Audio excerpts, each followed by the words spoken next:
प्यारे बच्चों, ज्योतिष चंद्र एकेडमी के इस YouTube चैनल पर आप सभी का स्वागत है। आज के इस वीडियो में हम क्लास 10th फिजिक्स के चैप्टर करंट इलेक्ट्रिसिटी पर डिस्कस करेंगे, जिसका सबसे फर्स्ट टॉपिक इलेक्ट्रिक चार्ज। तो चलिए देखते हैं इलेक्ट्रिक चार्ज क्या होता है।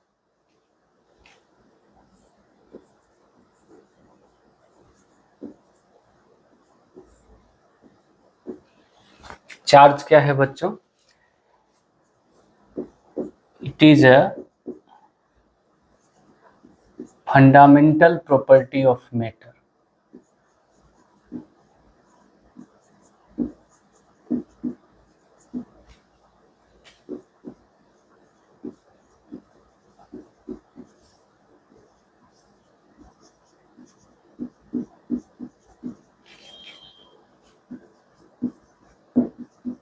which produces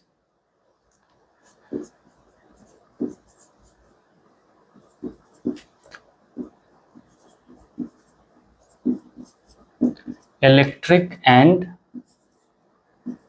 magnetic effects.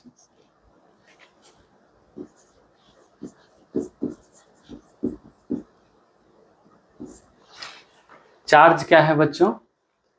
Fundamental property of matter which produces electric and magnetic effects. अब हम देखेंगे बच्चों, चार्ज को मेजर करने के लिए यूनिट क्या है, यानी यूनिट ऑफ चार्ज। कोई भी फंडामेंटल क्वांटिटी है तो उसको मेजर करने के लिए यूनिट्स है, जैसे लेंथ के लिए मीटर है, फोर्स के लिए न्यूटन है। ठीक उसी तरीके से चार्ज को हम लोग मेजर करने के लिए किस यूनिट का यूज करेंगे उसके बारे में जानेंगे। Unit of charge.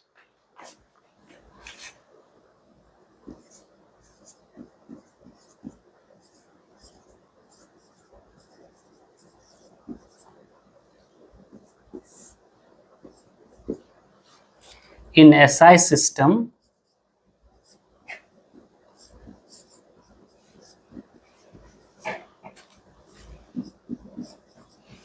the unit of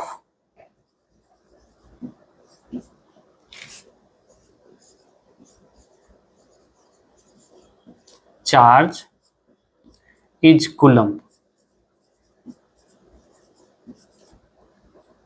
जिसको हम लोग C से रिप्रेजेंट करेंगे। चार्ज का ऐसा यूनिट कूलम्ब है। ये एक साइंटिस्ट के नाम पर है जिन्होंने चार्ज के बारे में बताया। इसी से रिलेटेड है कूलम्ब्स लॉ, जो आप क्लास 12th में पढ़ेंगे, फोर्स को फाइंड आउट करने के लिए between two charge particles, like and unlike charge particles. तो चार्ज के क्षेत्र में इनका बहुत बड़ा योगदान है, इसीलिए इनके सम्मान में चार्ज का ऐसा यूनिट कूलम्ब रखा गया। जब चार्ज का वैल्यू 1 कूलम्ब से लेस होगा बच्चों, तब हम लोग मिली, माइक्रो और नैनो कूलम्ब का यूज करेंगे, मतलब चार्ज के छोटे वैल्यू को मेजर करने के लिए। अब मिली कूलम्ब का कूलम्ब के साथ क्या रिलेशन है देखिए। 1 मिली कूलम्ब 10⁻³ कूलम्ब के इक्वल होता है। अगर हम लोग 1 माइक्रो कूलम्ब को लिखेंगे तो ये 10⁻⁻6 कूलम्ब के इक्वल होता है, एंड 1 नैनो कूलम्ब, जिसको हम लोग 10⁻⁻9 कूलम्ब के इक्वल लिखेंगे। इसको हम बोलेंगे स्मॉलर यूनिट्स ऑफ करंट।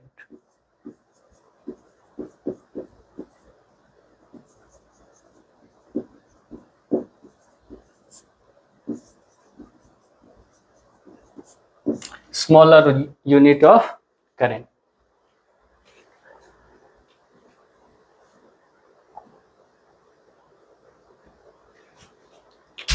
अब हम लोग देखेंगे काइंड्स ऑफ चार्जेस के बारे में कि काइंड्स ऑफ चार्जेस, चार्ज कितने टाइप का होता है। जैसा कि पता होगा आप लोगों को कि पॉजिटिव एंड निगेटिव चार्जेस के बारे में,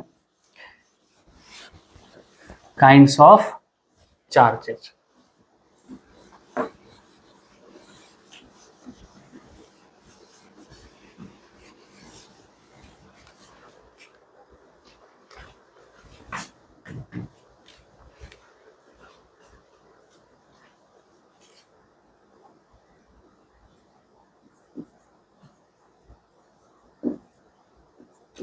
चार्ज दो टाइप का होता है बच्चों, एक नेगेटिव चार्ज,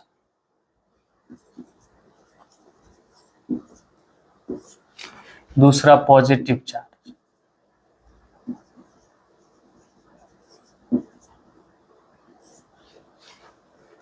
ये नेगेटिव चार्ज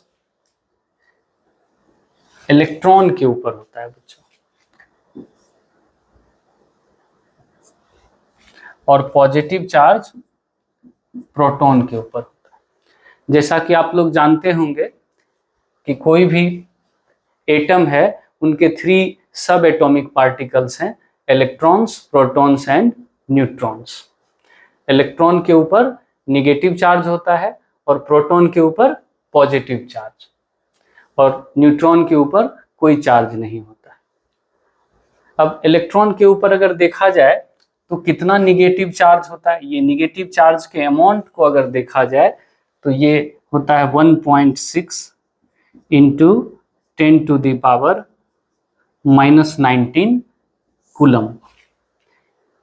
अगर प्रोटॉन के ऊपर इस पॉजिटिव चार्ज को देखा जाए तो इसका अमाउंट कितना होता है, ये भी सेम अमाउंट में होता है, 1.6 into 10⁻⁻19 coulomb. That is the charge on an electron और अ प्रोटॉन। क्या होता है, माइनस, इलेक्ट्रॉन के ऊपर अगर बोलेंगे कितना चार्ज होता है तो -1.6 इंटू 10⁻⁻19 कूलम, और प्रोटॉन के ऊपर ये अमाउंट पॉजिटिव साइन के साथ होता है। तो चार्ज के ऊपर, इलेक्ट्रॉन और प्रोटॉन के ऊपर चार्ज के इस अमाउंट को हम लोग ई से रिप्रेजेंट करते हैं।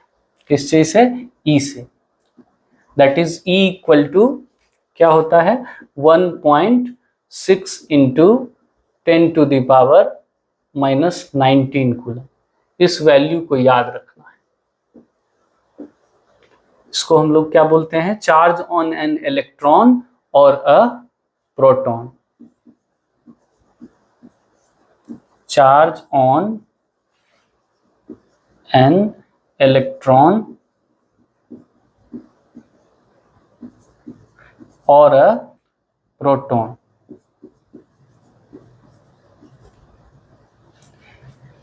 और इसको हम लोग एलिमेंट्री वैल्यू ऑफ चार्ज भी बोलते हैं। चार्ज के इस वैल्यू को 1.6 इंटू 10⁻⁻19 कूलम्ब को एलिमेंट्री वैल्यू ऑफ चार्ज भी बोला जाता है। और क्या बोलेंगे, एलिमेंट्री वैल्यू ऑफ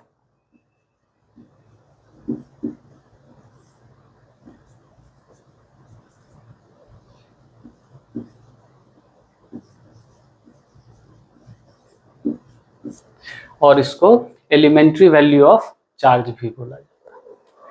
चलिए अब हम लोग देखेंगे कि किसी बॉडी के ऊपर पॉजिटिव और निगेटिव चार्ज होने के पीछे का क्या लॉजिक है।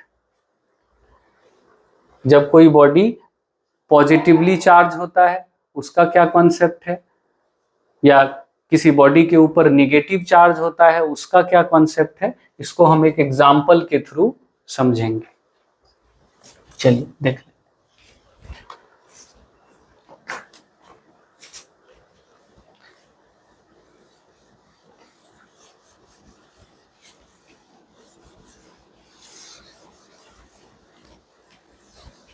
यानी टॉपिक क्या होगा, amount of charge on a body.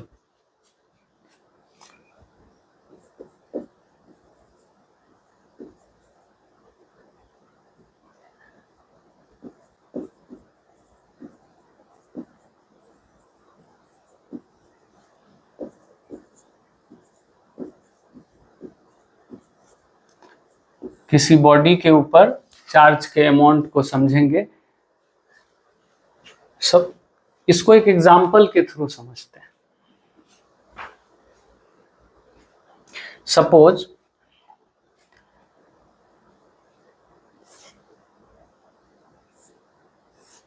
ये ग्लास रड,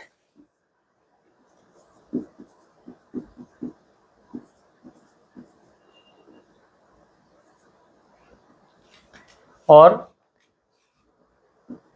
दूसरा मटेरियल कंसीडर करेंगे सिल्क क्लॉथ।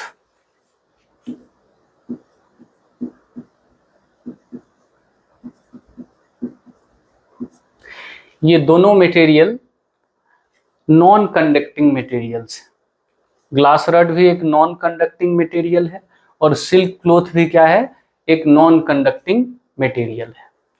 अभी ग्लास रड और सिल्क क्लॉथ दोनों इलेक्ट्रिकली न्यूट्रल है।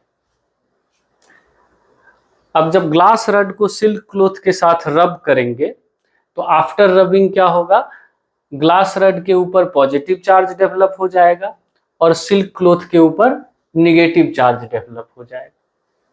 इसके पीछे का क्या कारण है, देखिए ग्लास रड से कुछ इलेक्ट्रॉन्स सिल्क क्लॉथ में जंप करके चले जाएंगे। सपोज 1 इलेक्ट्रॉन ग्लास रड से सिल्क क्लॉथ में चले जाएंगे। जब ग्लास रड को क्या करेंगे बच्चों, सिल्क क्लॉथ के साथ रब करेंगे, इस प्रोसेस को बोलते हैं चार्जिंग बाय फ्रिक्शन।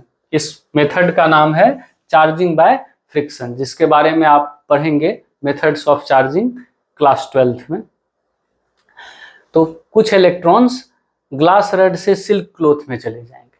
अब आपका क्वेश्चन होगा कि सिल्क क्लॉथ से इलेक्ट्रॉन्स ग्लास रड में क्यों नहीं जा सकता है, ऐसा क्यों होगा कि केवल ग्लास रड से इलेक्ट्रॉन सिल्क क्लॉथ में जाता है?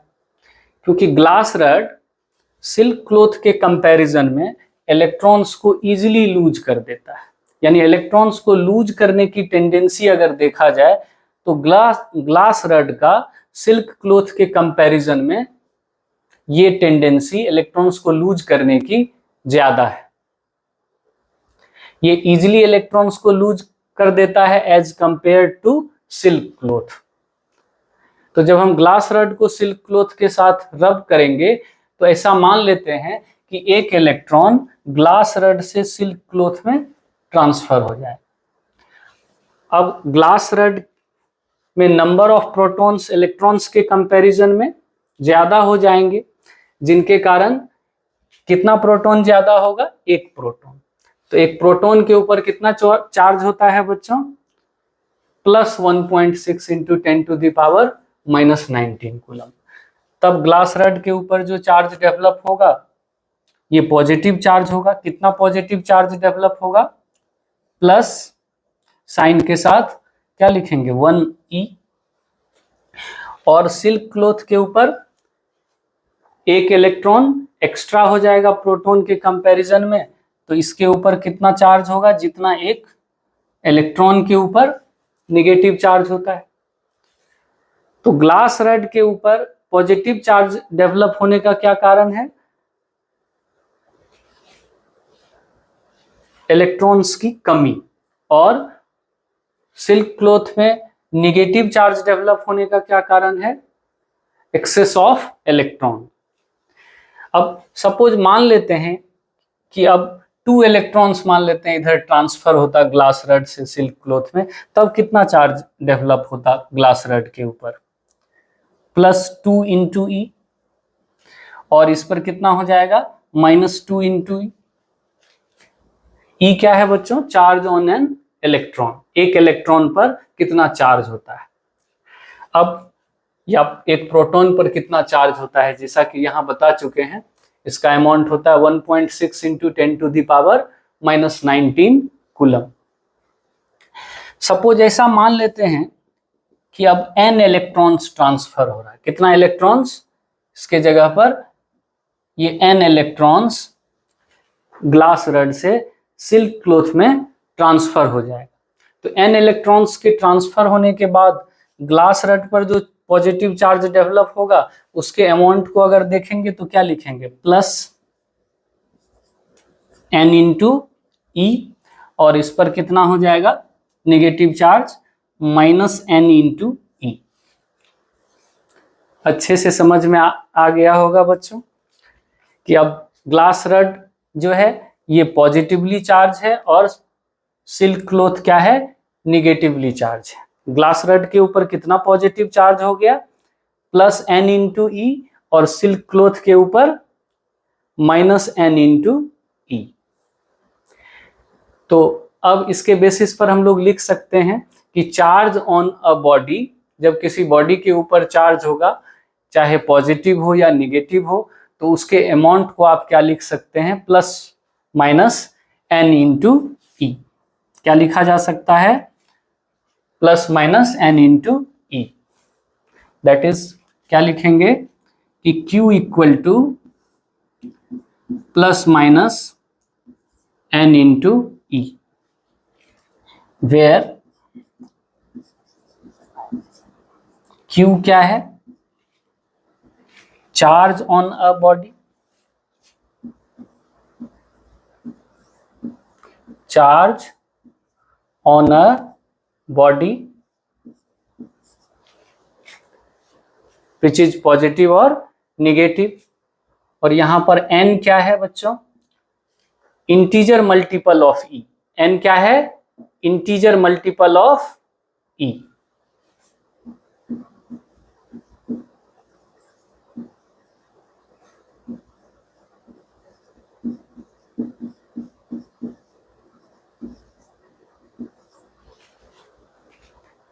तो इसको याद रखना है, ये मोस्ट इंपॉर्टेंट, इस फॉर्मूला को क्या करना है, याद रखना है बच्चों। चलिए लिख लीजिए जल्दी से।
अब चार्ज का एक इंपॉर्टेंट प्रॉपर्टी है जिसके बारे में पढ़ना है।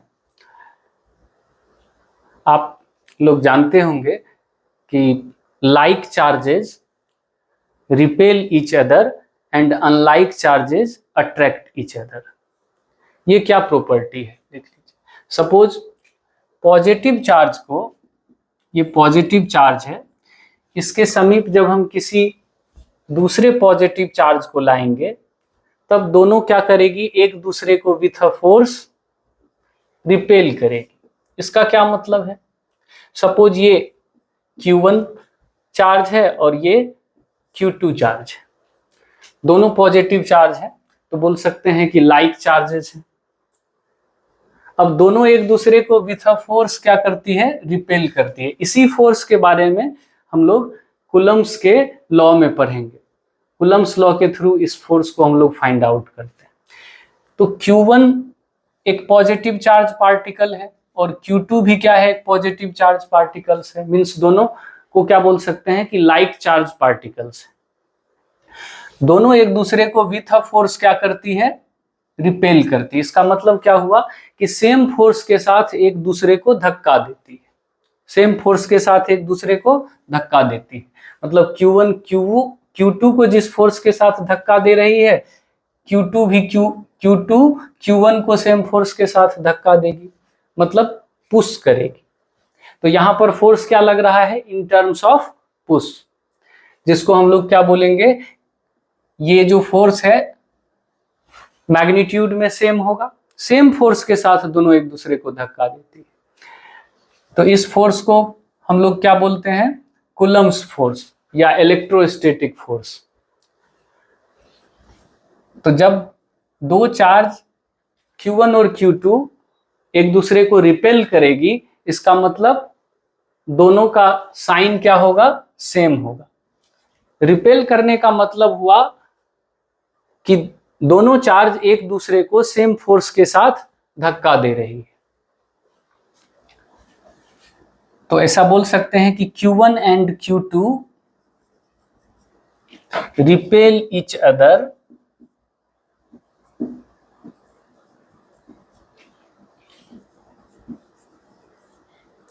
with a force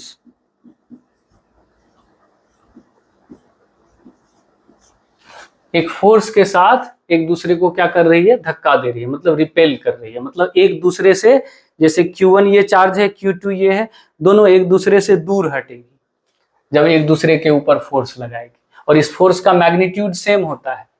अगर इस फोर्स के मैग्नीट्यूड को हम लोग फाइंड आउट करें तो उसके लिए फॉर्मूला है KQ1Q2 divided by R square. Q1 Q2 charge का मैग्नीट्यूड हो गया और R क्या है? दोनों के बीच का डिस्टेंस, Q1 और Q2 के बीच का सेपरेशन बिटवीन देम, ऐसा कह सकते हैं। सेम प्रोसेस क्या होगा जब हम लोग एक पॉजिटिव चार्ज के समीप किसी निगेटिव चार्ज को लाएंगे, तो यहां पर क्या होगा? दोनों एक दूसरे को विथ अ फोर्स क्या करेगी? अट्रैक्ट करेगी। तो ये अट्रैक्टिव फोर्स किस नेचर का होता है? कि यहां पर जो फोर्स लग रहा है, सपोज Q1 और ये Q2 चार्ज पार्टिकल्स हैं, दोनों एक दूसरे को विथ अ फोर्स क्या कर रही है? अट्रैक्ट कर रही है, मतलब एक दूसरे को खींच रही है। यहां पर फोर्स लग रहा है इन टर्म्स ऑफ पुल, ये पुलिंग फोर्स होता है। इसको भी फाइंड आउट करने के लिए हम लोग कूलम्ब्स लॉ का यूज करेंगे। KQ1 Q2 bye R square. यहां कह सकते हैं कि Q1 एंड Q2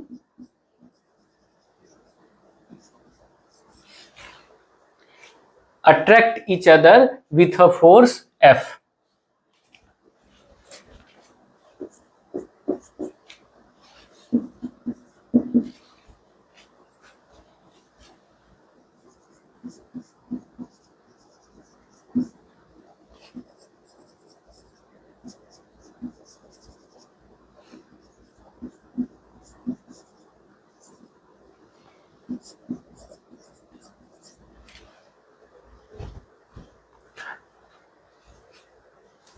तो चार्जेस के इस प्रॉपर्टी को क्या करना है? याद रखना है आप लोगों को। तो इसके बेसिस पर क्या बोल सकते हैं? ये याद रखना है कि like charges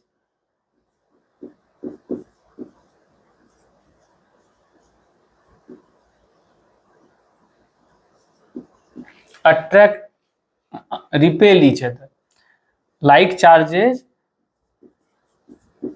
repel each other,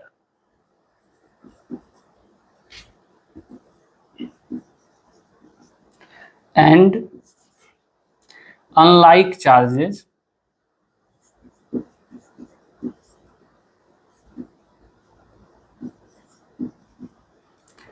attract each other.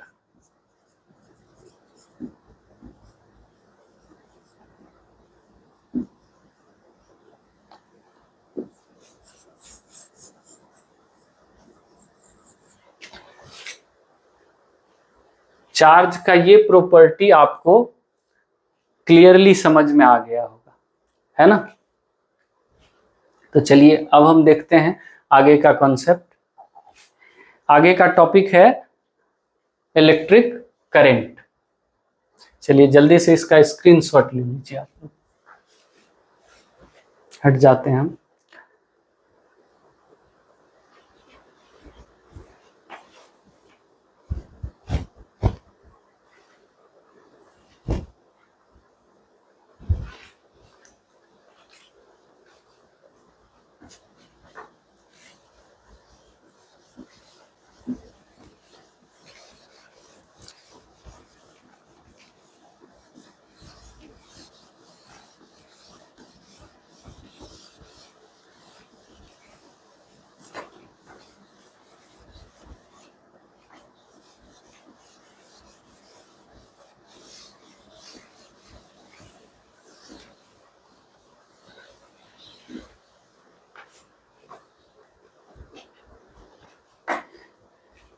अब देखेंगे हम लोग कि इलेक्ट्रिक करंट क्या होता है।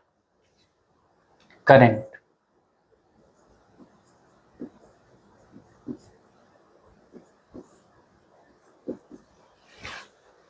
करंट क्या है बच्चों?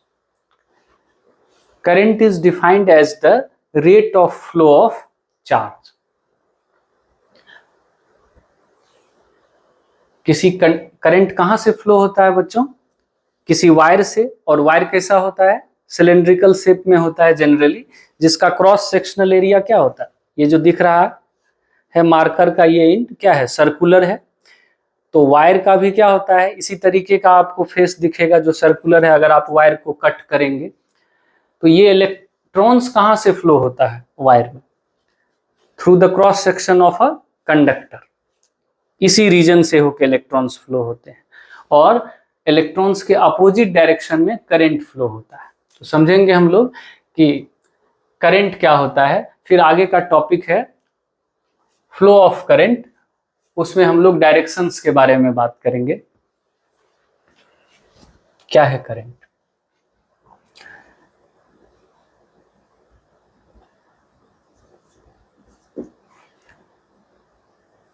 It is defined as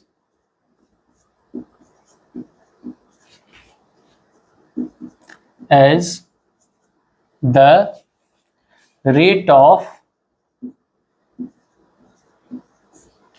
flow of charge.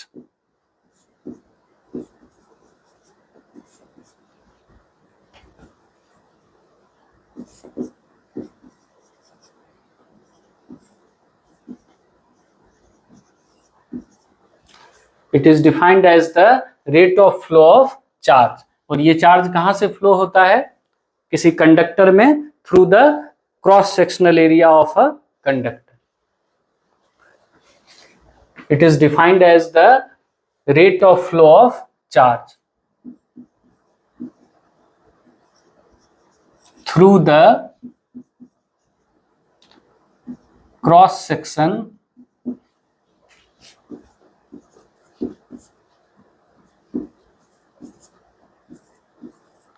of a conductor.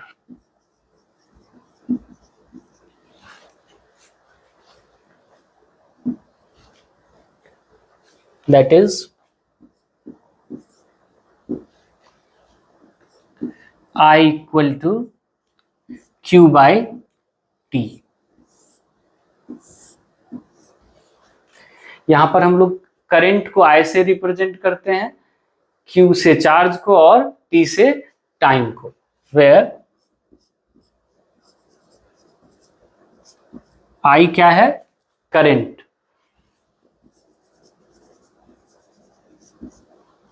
Q क्या है? चार्ज,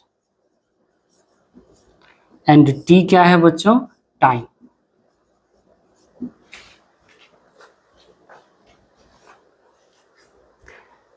अब हम लोग डिस्कस करेंगे यूनिट ऑफ करंट. करंट को मेजर करने के लिए कोई यूनिट चाहिए ना, तो क्या है यूनिट करंट का? करंट का एसआई यूनिट देखेंगे हम लोग, लिखेंगे unit of current. In SI system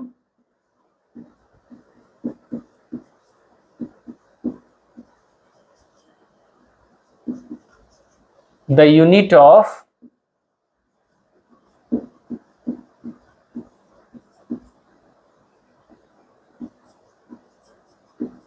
current is ampere.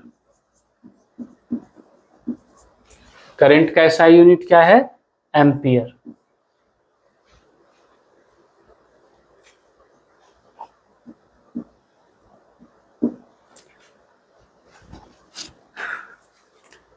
जब सर्किट में 1 एम्पियर से लेस करंट फ्लो होगा तो ऐसे करंट को हम लोग वीक करंट बोलते हैं, कि करंट काफी वीक है.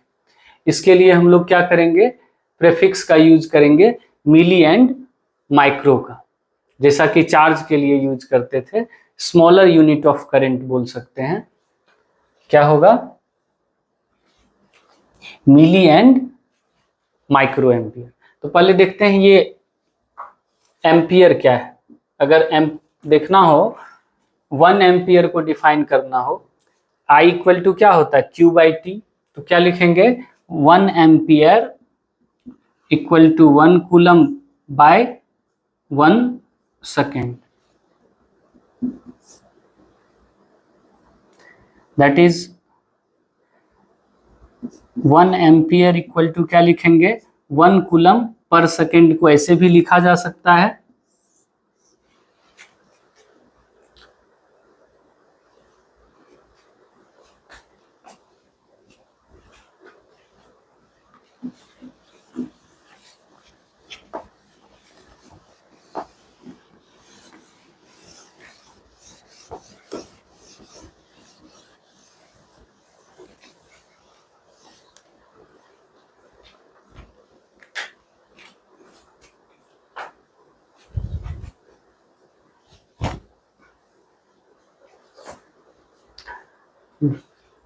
अब देखेंगे हम लोग कि 1 एम्पियर क्या होता है, यानी 1 एम्पियर को अगर डिफाइन करना हो कि 1 एम्पियर क्या होता है,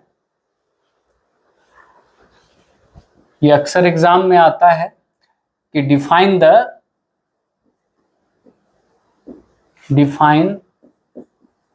the term unit of current, unit of और 1 एम्पियर, तो क्या लिखेंगे 1 एम्पियर क्या है, the amount of current is said to be 1 ampere if 1 coulomb of charge flowing through the cross section of a conductor in 1 second।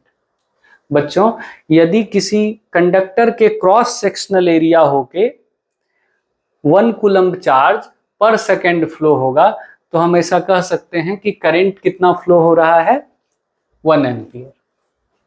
क्या है 1 ampere, it is the amount of charge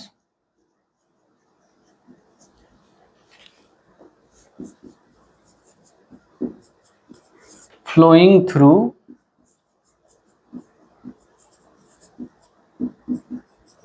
the cross section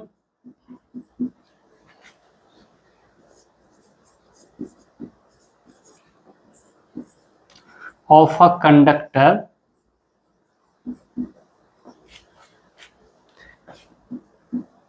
in 1 second। 1 ampere क्या है बच्चों, it is the amount of charge flowing through the cross section of a conductor in 1 second.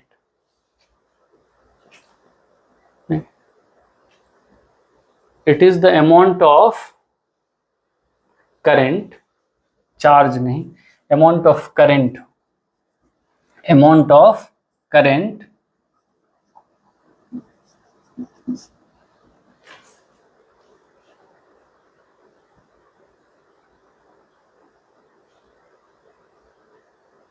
ये गलत हो गया है बच्चों, फिर से लिख देते हैं,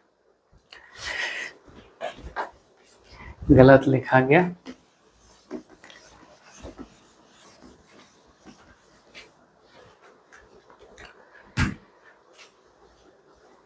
ऐसा बोलेंगे कि the amount of current is said to be 1 ampere if 1 coulomb of charge flowing through the cross section of a conductor in 1 second। The amount of current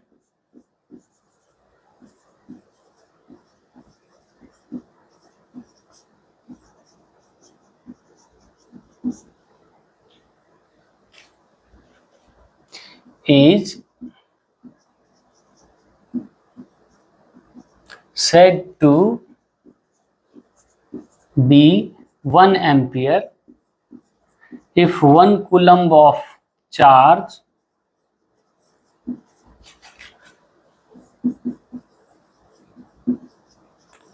flowing through the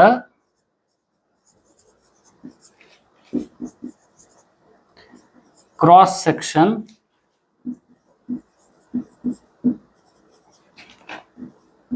of a conductor in 1 second. That is क्या लिखेंगे कि 1 ampere equal to 1 coulomb per second. ये अक्सर exam में पूछा जाता है कि define the term unit of current और 1 एम्पियर, एक ही बात है। तो the amount of current is said to be 1 ampere if 1 coulomb of charge flowing through the cross section of a conductor in 1 second. यदि किसी कंडक्टर के cross sectional area होके 1 कूलम्ब ऑफ चार्ज पर सेकेंड फ्लो होगा, तो हम ऐसा कह सकते हैं कि करंट कितना फ्लो हो रहा है, 1 एम्पियर।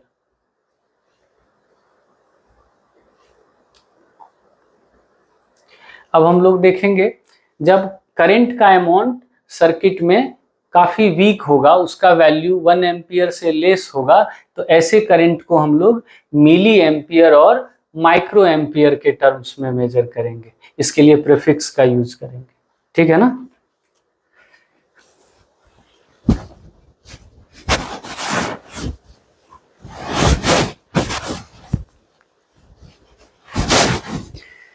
बस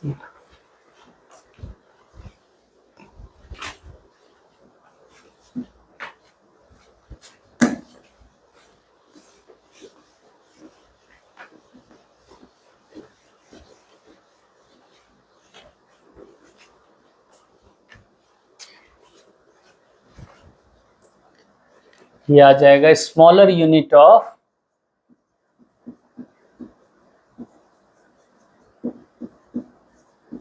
ऑफ करंट।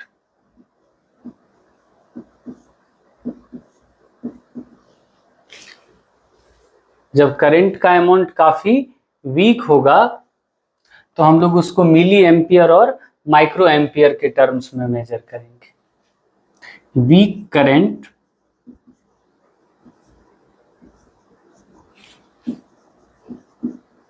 is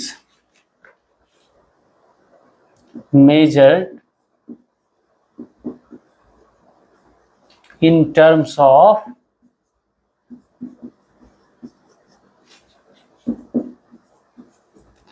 milliampere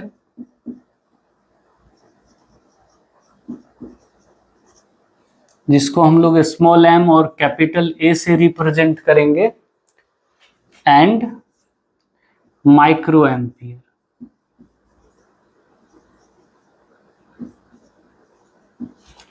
जिसको म्यू एंड कैपिटल A से रिप्रेजेंट करेंगे।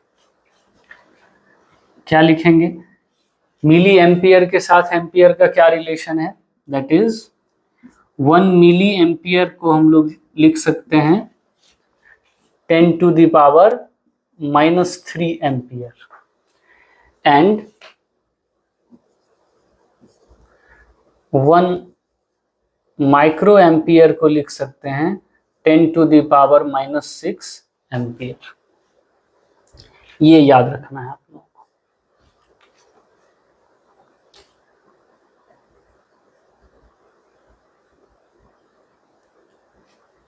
चलिए अब हम लोग एक न्यूमेरिकल कर लेते हैं इससे रिलेटेड, तो सारा कॉन्सेप्ट क्लियर हो जाएगा। इसी से रिलेटेड एक क्वेश्चन करते हैं हम लोग।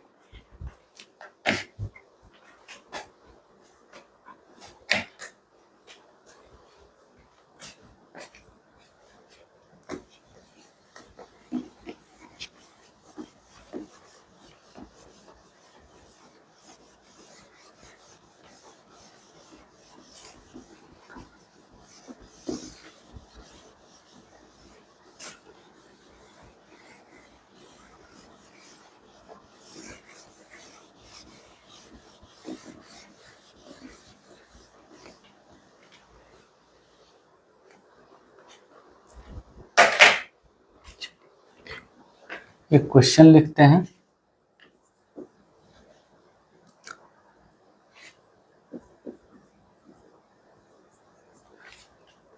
How much charge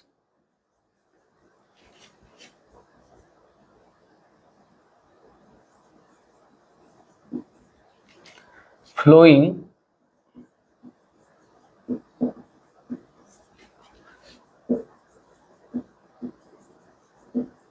through the cross section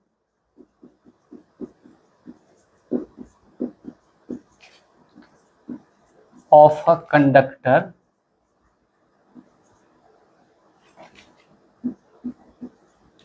in 10 seconds if the current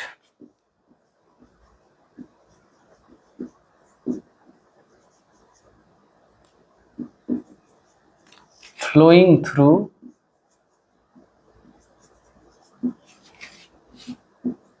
it is 5 milli ampere.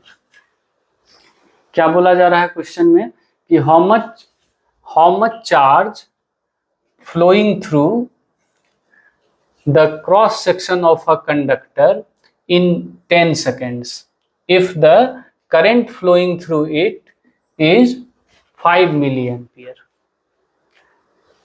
कितना चार्ज फ्लो होगा किसी कंडक्टर के क्रॉस सेक्शनल एरिया होके जब इन 10 सेकेंड्स जब करंट फ्लोइंग थ्रू इट क्या है 5 मिली एम्पियर, जबकि करंट कितना फ्लो हो रहा है through the cross section of a conductor 5 milli ampere.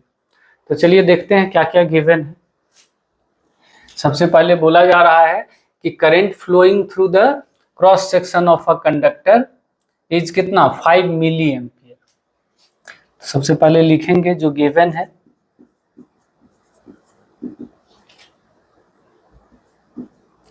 I given है 5 मिली एम्पियर। उसके बाद टाइम गिवन है, ये 5 मिली एम्पियर है तो पहले इसको कन्वर्ट कर लेते हैं एम्पियर।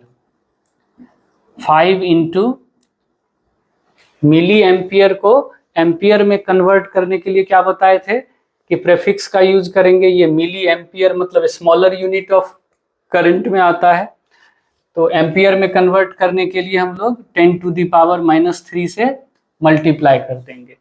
तो अब 5 into 10 to the power -3 ampere है ना, 10 टू द पावर -3 से मल्टीप्लाई करेंगे तो ये एम्पियर में आ जाएगा।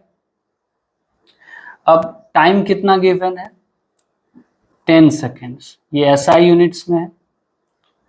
अब फॉर्मूला लगा देंगे। फॉर्मूला क्या होता है, since I equal to Q by t, I equal to Q by t. I का क्या है value 5 into 10 to the power -3 ampere and Q find out करना है और टाइम दिया हुआ है 10 सेकेंड्स। अब क्या लिखेंगे, इसको यहां लिख रहे हैं Q इक्वल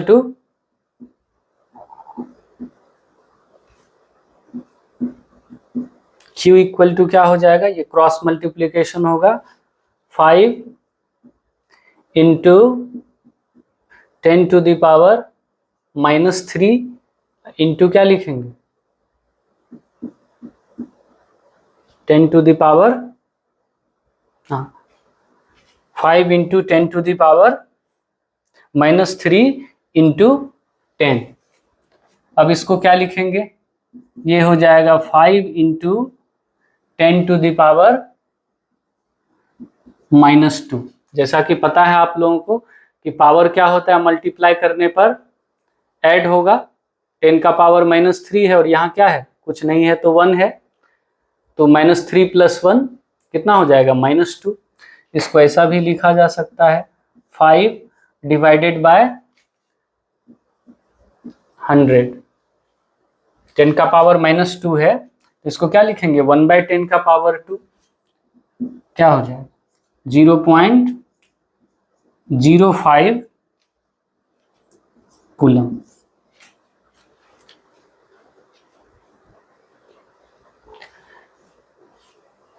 तो आज के लिए बस इतना ही। मिलते हैं नेक्स्ट वीडियो में एक नए टॉपिक के साथ। वीडियो में अंत तक बने रहने के लिए धन्यवाद।